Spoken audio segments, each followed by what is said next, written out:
lying if you said you had the same favorite character throughout the entire series of girls. 1 Minute Hannah is the cutest girl until she's running from Fran in the RV for absolutely no reason. Jessa is profound AF until she's literally bullying the other people in rehab. Marnie will go to the ends of the earth to keep the entire friend group together, but then cheat on every single guy she's with. And then Shoshanna is the innocent, manic little cousin, but then becomes the meanest drunk you will ever experience. Lena Dunham gives us 4 beautifully unique anti-heroes that we root for in spite of their misgivings, because we're all doing the exact same thing in our own lives. Having the awareness about them is going to give you the tools to have your own self-awareness, so you can finally see why you end up in the same toxic situation shit, but just with different guys. Or why you hate your 9 to 5 so much, even though you've been at 5 different companies. Or why you find yourself in the same friend group and you end up being the only person trying to keep everyone together. Welcome to my cozy little whimsical corner of the internet. We talk pop culture and how it can help you manifest your dreams. I'm Kira, this is Studio Violet, and subscribe if you want more. I may be the voice of my generation, or at least a voice of a generation. First episode, this line is one of the most iconic ones in Girls, and I think its simplicity is what makes it so powerful and relatable, because we start off by saying, I really think that I might be so incredible, right? Like, you have those feelings where you're like, I did an amazing job. If you're any sort of artist or creative like I am, there's moments where we wake up and we're like, I'm so amazing. And then there's moments where we get into either the thought more or we actually start working and we're like, I'm not as good as I thought I was. And for her, it kind of shows her thinking a little bit and saying, you know, I'm making this really bold statement, and then kind of backtracking and being like, okay, well, let me not go there right now. I don't want to promise anything. I don't want to give you guys too much hope. Now, the setting of this is that she's trying to convince her parents that, like, she's an amazing writer. I just need 6 more months of your money. I need you to pay my rent. I need you to pay for my groceries. I need you to pay for my lighting and my phone and my, electricity and phone and everything. Because I think I may be amazing. We have these moments where we feel like we could drop everything and just start. A month ago, I actually did this, which was crazy. I had this full-time client that I'd been working with for 2 years, and I was just not aligned with them anymore. It was a huge, bold, scary decision. And there was a few moments after that, a few weeks after that, where I was like, crap, oh my gosh, I started working at like a wine bar. I needed to scramble. I needed to make sure that I had enough money to be able to pay for everything.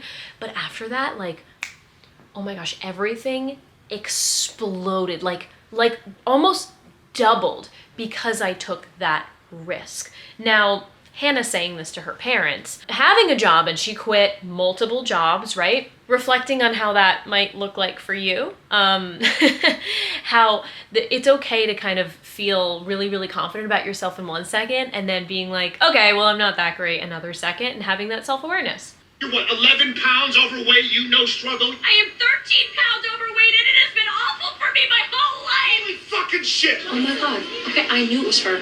Because that girl wears floral capris, like her Highness don't have, but she was such a slut in such a big way. And a huge waist. I never get used to those stairs.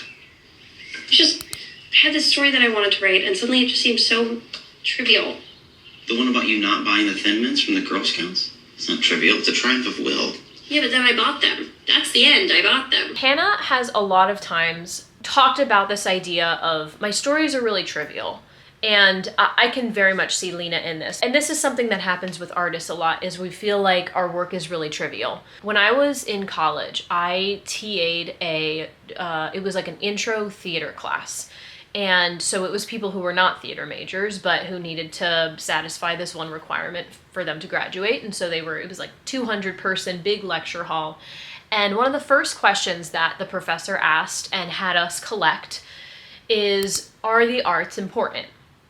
And the majority of the answers I read was people said, the arts they're fun, they're entertaining, but it's not as important compared to like people who are fighting for a country, or people who are working for the government, or people who are actually making change happen. And so as creatives, if you're a creative, you might have felt this way, where you're like, I feel like what I'm trying to pursue is trivial. And there's moments even too where sometimes I see what someone else is doing and I wonder if they find what I'm doing, talking about pop culture, to be trivial. Maybe they do. But around this whole theme of our 4 main girls being unlikable, maybe it's okay for you to be a little bit unlikable and for other people to find you trivial if it's truly what you need to do. I think the goal of every single person put on this earth is to expand. The universe is always expanding. If we believe in the Big Bang, that everything is expanding, everything's going out, I believe the same thing for our minds and our spirits, is that we're constantly expanding. That's why I love waking up every day, learning something new, sharing about it, getting better at my craft. Even if you find Hannah in this scene or as a character entirely to write about things that are trivial, it's okay. It's okay to be unlikable. It's okay to pursue your dreams, even if other people find them trivial. This is a theme that, again, comes up a lot. I was just watching one episode last night where Ray is kind of like, your ideas are so trivial, that's so trivial. And so then Hannah goes to an open mic and she ends up not sharing the story that she really loved because she was like, that's so trivial and let me just share something else. So I just invite you to not shrink yourself just for the fear of being unlikable. We see Hannah, and even though she has a lot of trials and tribulations, we know she's so talented, and we don't want her to squander the talent just for the fear of being disliked. I'm sorry, I can't. I wish I could help. Why don't you just call an Uber? No, I got kicked off the app for having too low rating. You know that. I would love to know what you think Hannah has done in these Ubers that makes her have a low rating. Comment down below if you have any idea. I feel like she has done what she did to the principal when she worked at the school. And if you don't know what I'm talking about, someone drop it in the comments. Showing him something in particular and then Fran arguing and then her saying, it's summer. I feel like there's definitely multiple moments where she did something like that. I can't even pretend. This whole thing feels like a puzzle with no possible solution, like a Rubik's Cube. Hey, are you okay? I'm not a hooker. No one said you were. Sorry. You know, I love this scene because I think a lot of people know Lena Dunham as they associate like Lena Dunham with feminism. I think there's a lot of people who take like feminism so seriously and they're like, no, we need to portray it in a positive light. We need to portray women standing up for themselves always in the best light. And I love how she does the complete opposite in this scene just to mess with people. Like, she's clearly in the wrong here. Like, she's being a jerk. She's just in a bad mood. Someone tries to help her and she's just like, no. And I think that's a reality of sometimes people who identify with any sort of extreme or even just in that bucket, like the kind of darker parts of that feminism bucket where people, like women will almost be like overly aggressive and it's like, wait, no one did anything, hold up. So I just love that self-awareness. Again, she can be the anti-hero in this situation. She could be, she's very unlikable in this situation, but it's also just really funny and really funny commentary and just understanding that like we all make mistakes. None of us are perfect. Like she's not trying to make any single character a martyr in any way. For trying to help. God fucking damn it. Men are disgusting. It definitely was not easy, and I definitely feel like I'm more of like a dumpling than a woman at this point in my life. Like a welcome mat or a punching bag. I mean, it's horrible. Is that what Elijah says? I think that's what she has so many loop arounds in her show. As I'm watching, I think for the 5th time, I'm finally catching on to them. Isn't that one of the first experiences we have with Elijah, their first conversation when he's just like, you're round like a dumpling. So is she remembering that and just using that in another conversation? She was in all my writing classes. I used to complain about what an awful writer and human she was. I mean, we're basically nemesis. Oh my god. This is so sad. Her boyfriend killed himself on purpose by crashing a vintage car while on Percocets. I know. She's so lucky. Are you still ready? I love this dynamic between her and Tally because jealousy is a really real thing. And it's a wonderful way of Lena to humanize these characters even more and highlight their unlikableness in reality making them so real. Think about one person in your life where if they achieved what you're shooting for right now, I don't know if it's a manager position, becoming a YouTuber, being an artist. If you think about that one person, it's okay. Like if other people achieve that, fine, I'm a little jealous of it. But if that one person does it, oh my gosh, you're gonna feel so behind in life. You're gonna feel awful about yourself. I love this dynamic between Hannah and Tally because she's saying something so terrible. Like, she's so lucky that her boyfriend killed himself. What a ridiculous thing to say out loud. But at the same time, you also completely understand her because you're like, man, grass is always greener, right? If I just had this one tragic thing happen to me and I could use it for my story in her end, like that would be so helpful. If I could just have this person's life, if I could just have the money they're making right now, if I could just have this house, everything would look different. I am still writing, yeah, actually. Do you have an agent? I don't have an agent. No, I mean, I have a boyfriend. He lives in Prospect Heights. He's alive and well there, so. The alive and well dig. Just when you think her saying behind her back is kind of unhinged, then she says it to her face. And have you ever been there where you're talking to someone and you kind of just want to slide something right in? And you want to make it like really subtle, but you're having that conversation with that person you don't love and you're just like, blah, blah, blah, blah, and you just kind of want to say something. I read a statistic that said Syracuse has the highest incidence of date rape of any university. Wow. Which weirdly went way down the year that you graduated. That was just a joke because I was saying that there was no more date rape because they figured out who it was who was doing it, and it was you. Maybe I actually am not scared of AIDS. Maybe I thought I was scared of AIDS, and what I really am is wanting AIDS.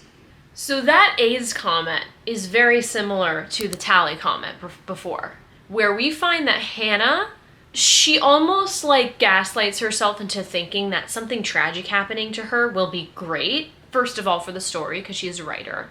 And also just to ease her anxiety, because other people will then come to her and pity her. Is this not something that happens to you? Do you ever daydream about being pitied? I don't know if it's just like a non-unique experience for me, but the attention that other people get sometimes, where you're like, damn, you know? Like, obviously, it on the surface, not all of us are like, oh my god, that'd be terrible. Oh, I don't want all this attention. Oh, that would be awful. But at least Hannah's saying it out loud. She's like, listen, it would be nice to be pitied. It would be nice for people to take care of me for once, right?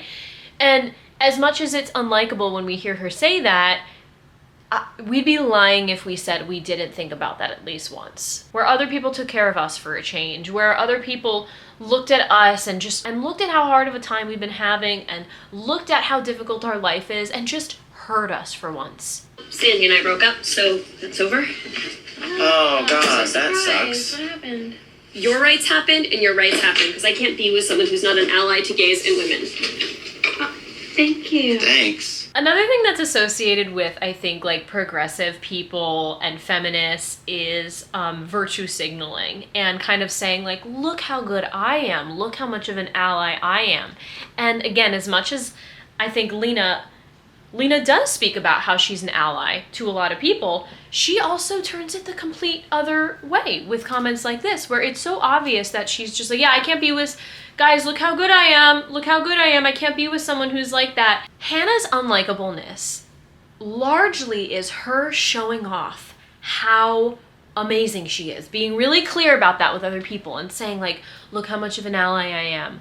Oh my gosh, look how helpful I am. Look how much I struggle. I'm 11 pounds overweight. Look, I give my boyfriend so much. I try so hard. She says this to everyone. And we might not be saying it out loud, but we are thinking it, so at least she's saying it. And that's the overarching part of Hannah's character that makes her so lovably unlikable. That's reflected in a lot of us, is that she's gonna say a lot of the things that we're thinking, out loud. Very verbal. She's a writer. She's going to say a lot of these things. She's verbalizing it to her friends. She's verbalizing it to strangers. One minute she's saying that she's an ally, right? And then the next minute she's getting upset at Elijah and saying, oh, this fruity little voice you're putting on. Even though we're saying that we're an ally, even though we're saying that we're for one thing, we're going to be doing something else that's completely the opposite in a little bit. We're gonna be doing it. No, everyone is hypocritical. Now we're gonna go on to Jessa. Hey! Oh, wow. You look so whimsical / beautiful. Thank you. I just bathed in the stream and then I ran through the field to dry myself. They're already on the road. I mean, why does my mother need to get to every place early? What is that? Oh, I hate when people are early. It's so vile. I mean, of course people shit in the street. You've shit in the street, right? No. Oh, you're telling me every shit you've ever taken has been on a toilet? Yes. Oh, God. You know you're impossible. Hey! It's Jessa. Yeah, I know. It's been a very long time. I know I can't believe I am still alive either. We get introduced to Jessa really through Marnie's eyes in the first episode, where she describes basically exactly what she does. Marnie is very self-aware when it comes to friends. She's like, Jessa's gonna come in, she's gonna stir up a bunch of stuff, and then she's gonna leave. And that's exactly what she did. She came in, she stirred up a bunch of stuff, she left first and then got married for a hot second. She did it again with Hannah when she went to visit her dad, and then she put herself in rehab. Like, she's always just going in, messing up a bunch of stuff, and then ditching. I've got to admit, I've done this myself, and maybe you have too. When I was working in Manhattan, I was doing everything I could to just get some more money. So there were a few jobs that I started, and then like a few days in, I immediately realized I hated, and so I found some excuse to get out of it. And they had spent all this time training me and showing me around. I think we've all done something like this. Does Jessa do it to an extent? Yeah. Sometimes it's needed. Sometimes it's needed. Why stay in a situation if you don't like it, right? Why stay in a job if you're like, this is not for me, I might as well just quit now, instead of trying to hold out and be miserable and be resentful and then it even being harder. Sometimes there's a reason to run away. I don't like women telling other women what to do or how to do it or when to do it. Every time I have sex, it's my choice. Yeah. And when if I wanted to go on some dates, I would. But I don't, because they're for lesbians. Jessa has this divine masculine in her too. On the surface, Hannah describes her, I think, as a mermaid, and she's so beautiful and blonde and bohemian and whimsical sometimes. But then she has statements like that, where it almost reminds you can be a little bit masculine and still be girly. You look really gorgeous. I love you all stripped down. I've never been this miserable in my life. I love when Jessa says something completely the opposite of really what's reality. Who knows if she actually believes that? Do you think that she actually believes that? Is she in this completely different headspace right now? Or is she saying that to lift her up? I don't feel like she lies. So sometimes I think she's living in a completely different universe. It's totally working. It's like my worst nightmare as a kid, you know, being the last one to be picked up from like school or some social event, and then all these adults know about like your sad home life and your irresponsible parents. I think it's only bad when the weird sub molests you. You were molested by a weird sub? Yeah. No, I don't know. Maybe. Probably. I want to go in there and see what's happening so bad. Do you think it's gory? No, it just looks like me after we've eaten like a big Mexican dinner. Hannah. No, but like her actual pussy, what's happening? Oh, I didn't get to see her pussy. Adam, did you see it?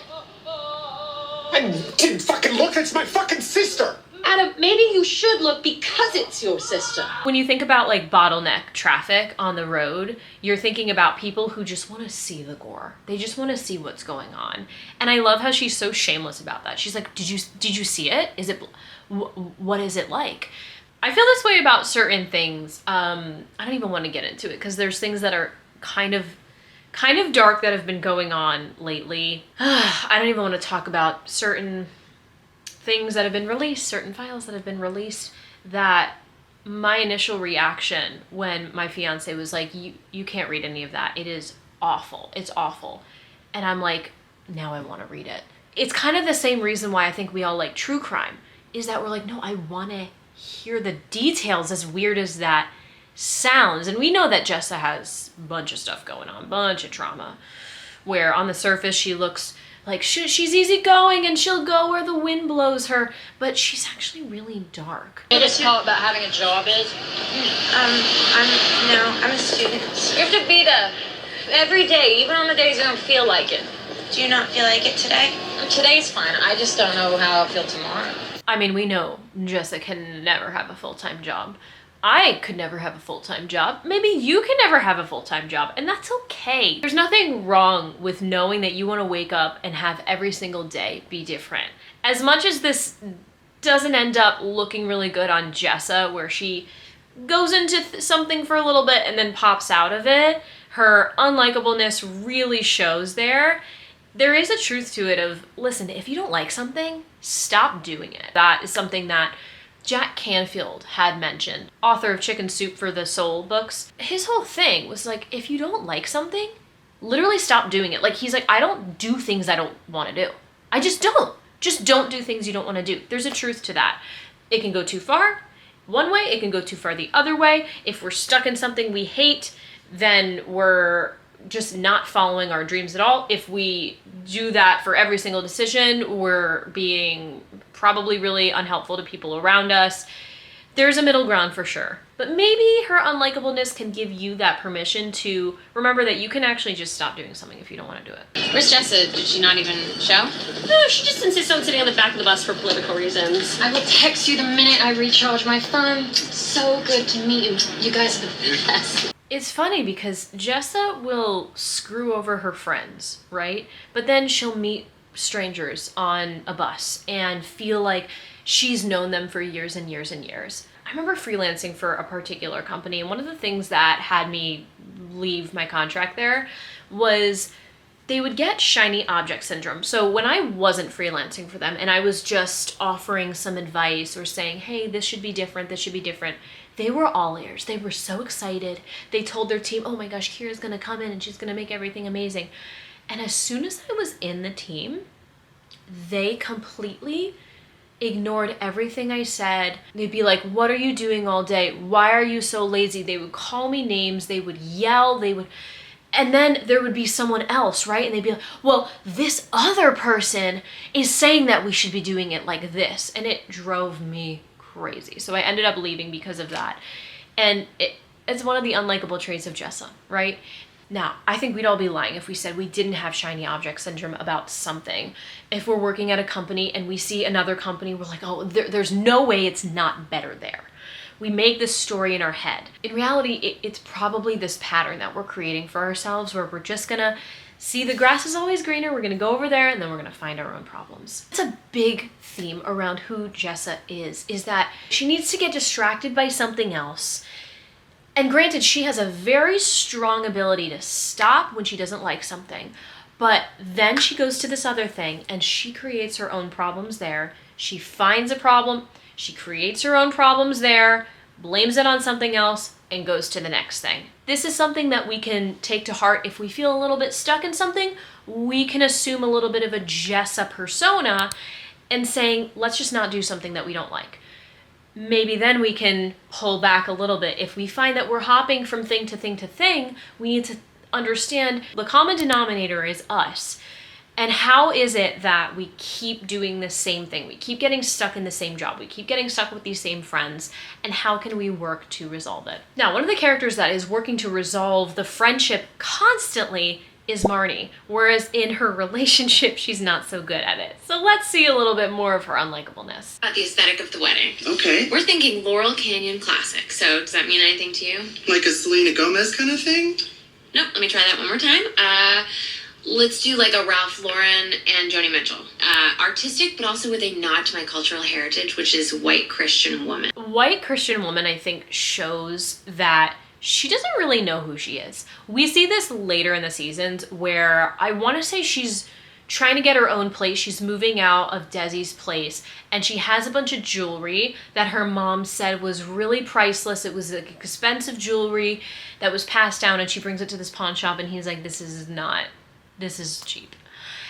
So she really doesn't know who she is. She doesn't know culturally who she is. She doesn't know nationality who she is, maybe. She doesn't know who she is as Marnie Marie Michaels. Maybe that's why she feels so strongly like she needs to keep this friendship circle together, because outside of the friendship, she doesn't know who she is. She doesn't know who she is in any of these relationships, in these romantic relationships. And she doesn't know who she is when she's inside of them. So that's why she'll hop from guy to guy, and she will even overlap, because she can never just be alone. I'm okay. I may not seem okay and I may not be okay now, but I'm like, okay.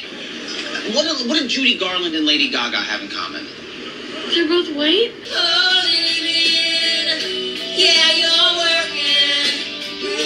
No harmony there. Sorry. I love when Marnie is first exploring her singing. When I was younger, before I started getting to singing lessons, and I wasn't really that good, but I felt like I was. I felt like I was that girl who would be, I don't know, what is that like Hillary Duff meme when she like gets up and she's like, and she like sings and it's really cringe, but it's like supposed to be good, you know? Like that's how I feel Marnie is. Even for Hannah's birthday where she's singing Rent, she's like, guys, stop, babe, like she's like, guys, oh my gosh, I don't love it.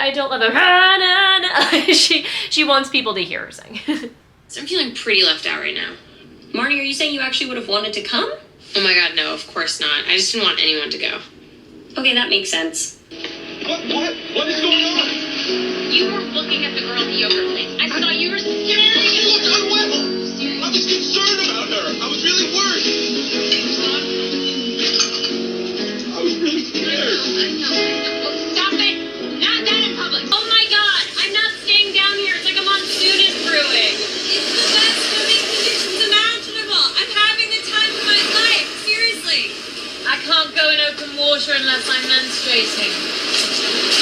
Guys, we're so disconnected now. I thought this would just be a nice opportunity for us to have fun together and, prove to everyone via Instagram that we can still have fun as a group. Prove to everyone via Instagram that we can all have fun as a group. I know that she also just wants everybody to have fun, because that's really the only thing that helps her know what her identity is this friend group. I remember somebody in college who I was briefly friends with, we were taking pictures before some party, and she was like, oh, I need a picture with you, and then I need a picture with so-and-so and so-and-so, because I need my Instagram to have different people in it. Basically, I need to look like I have a bunch of friends.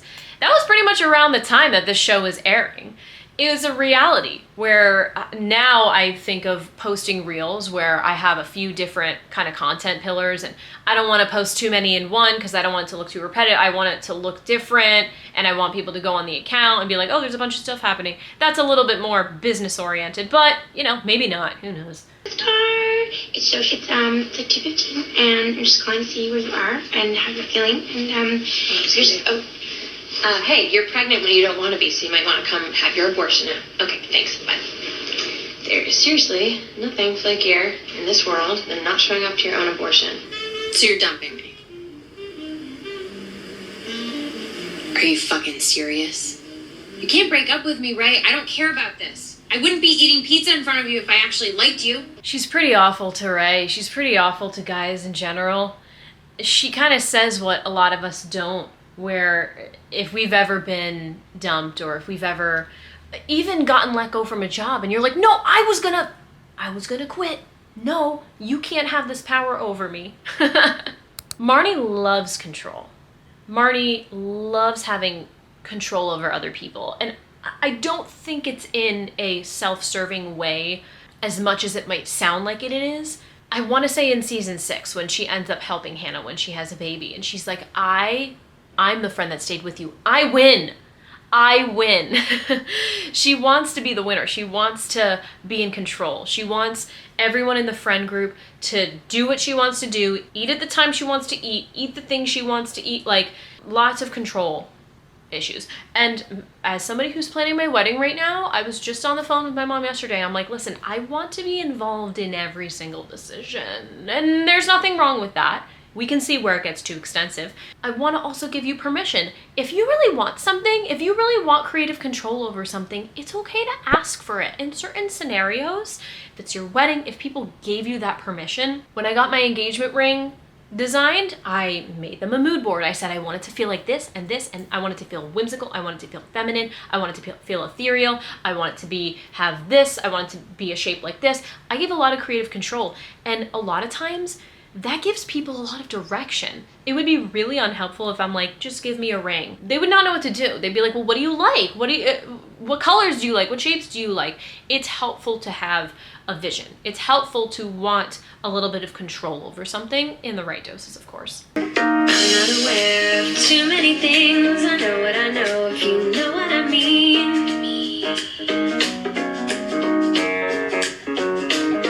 Philosophy is the talk on a cereal box. Religion is the smile on a dog. I don't even want to think about the things that have been posted about me and things that I said that I regretted that are now online forever.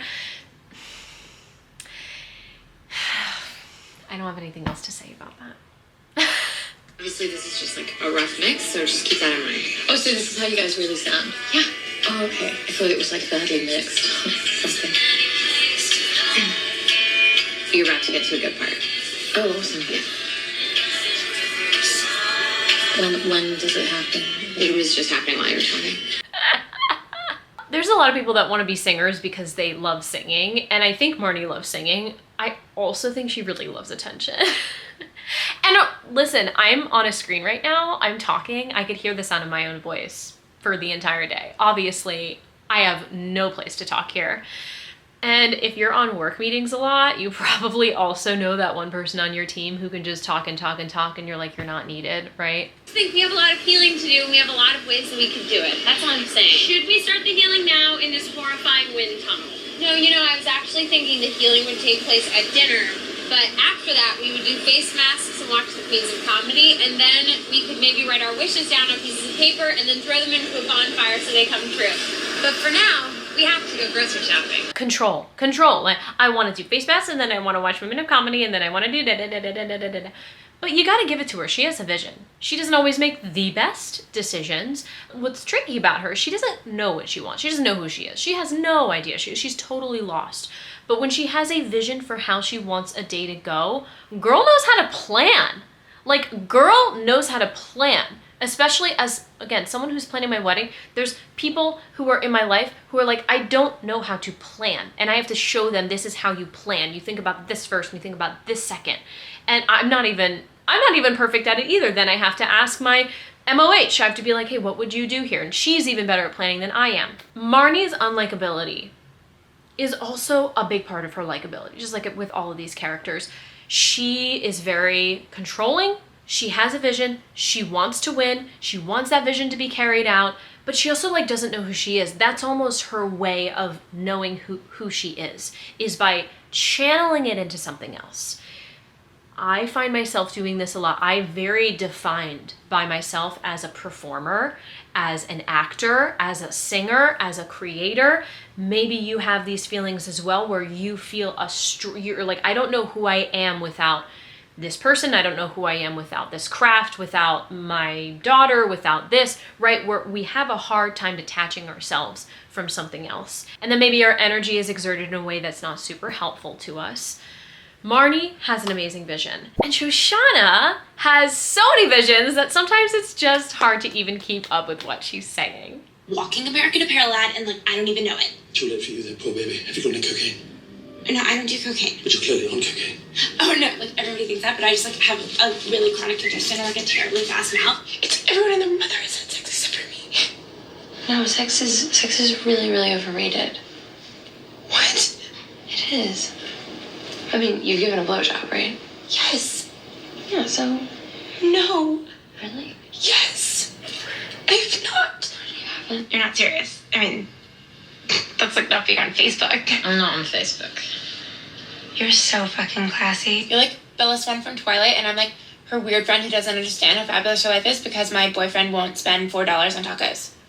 This girl's mind goes so fast. It reminds me of those times where I can't fall asleep because maybe I've been scrolling too much, maybe I've been thinking too much, and my mind just... I accidentally got coffee in my system one time. I'm not going to tell you how because it was a holistic way of clearing yourself out from a non-traditional part of your body. That's all I'm gonna say. Used too much coffee, and I didn't sleep that entire night. And I can just imagine that's how her brain is all the time. I couldn't even, my eyes just darted back. I tried to close them to go to sleep and they would just go back open.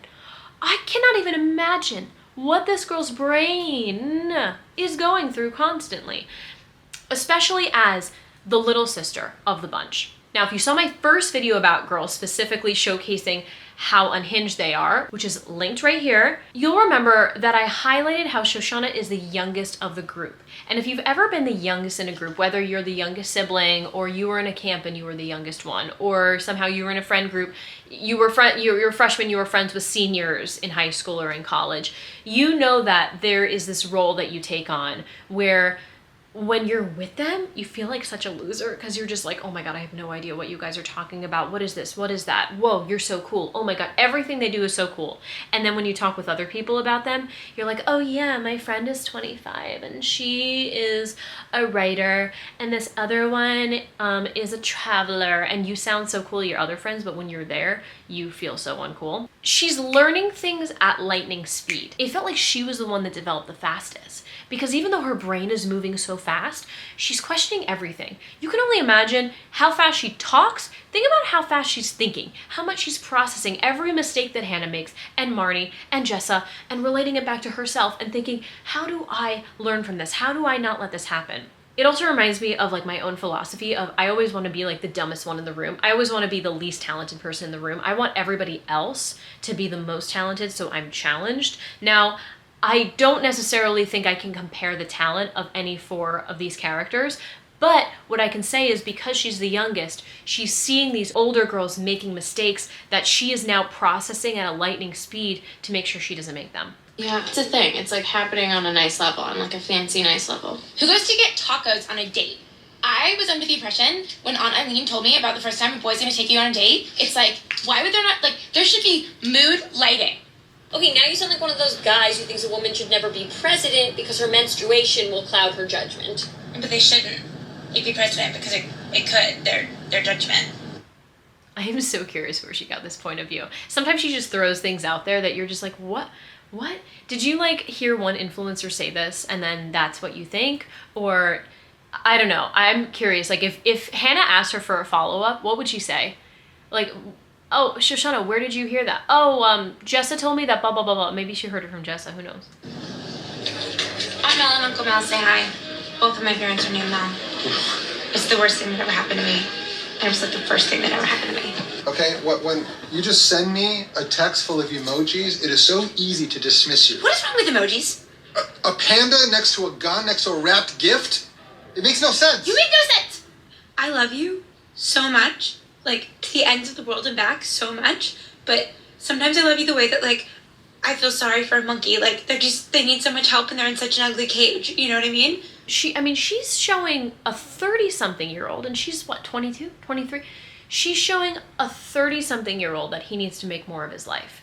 If that didn't predict how she'd be later on in the season, I don't know what would have. And obviously, hindsight's 20/20. I never would have predicted that she advanced so much, because we all look at Shoshanna, oh, she's so vapid, and you can't, everything she says, you just zone out because she's talking so fast. But she's around so many older people that she's learning so much. Her unlikability of just being so fast might be a great reason for you to surround yourself with people who might be more elevated. Maybe you surround yourself with older people. Maybe you join a community where the people are further along in their career and you want to see how they've done this. That can be a really great way for you to excel really quickly. I owe a lot of my own personal successes to being in rooms of people who have already done this multiple times, rather than being in rooms with people who are still struggling with that. And I know, like, when I started working and going to all these networking events, some of them were a lot of people who were just getting started. And as much as I respect that, I was like, I know I'm just getting started, but I actually want to be in rooms where people have been doing this for a long time. And thankfully I was able to get in those rooms and, you know, befriend those people, and I was able to excel a lot faster. So what can you do in your own life that helps you do that? My friend Rachel saw a guy giving a girl full-on cunnilingus on a hike just like this on a day just like this. What would you put in your baggage?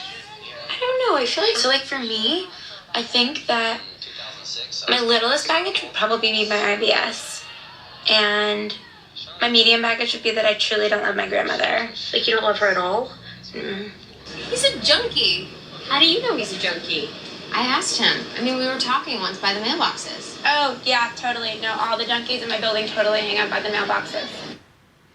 I love little comments like this from her because it's kind of like, does she know exactly what she's talking about, or does she have no idea? Sometimes when I haven't talked in a room for a while, I want to feel like I seem smart, and so I'm like, oh yeah, that color's good. You know, have you ever done that where you're like, oh my god, people are gonna think I'm so useless and stupid, and you're like, yeah, and then you sound even more stupid. Okay, I don't want this to be awkward, but like, you look amazing. Like, seriously, you could have sex with like any girl in this party, like including me. Oh my god. Again, sometimes her words go a little faster than her thoughts. She talks before she thinks, which we all do. Stick souvenir. It's like $14. My friend Ziva has always wanted one. She's going to freak when she sees that I have one. I love that her equivalent of a little souvenir, like she says souvenir. She doesn't see, like, souvenirs are usually little, and so she gets this huge thing while she's driving up to pick up her cousin from rehab. It's just amazing. And her sunglasses throughout this entire shoot gives her this cool edge, which is not, she doesn't usually seem super cool, so I love that. You can't just take government resources that are for actually needy families just because you didn't like your job in Japan. Okay, so now I don't deserve food stamps because I'm Jewish.